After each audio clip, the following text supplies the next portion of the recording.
Numerolla 44 radalle Koikkeronde Shanti, ohjaaja Henna Palmonen, Joensuun agility-urheilijat ja viimeisenä valmistautuu 45 Rapsu. Ajattelit käynyt jo siellä? Ei. Oi ette. Milloin sinä mielestä mennä? Sitten kun saatte asuntoa? Niin. Varmasti kesällä tuossa ihan muuten.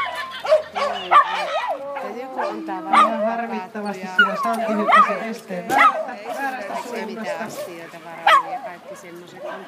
Joo. Ihanaa. Mutta en silleen Oot se ollut tohon...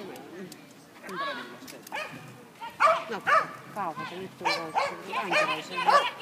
Titan en hirveästi sillä, että se sanoo kanssa, että se voi ottaa asuntoja tai tälleen.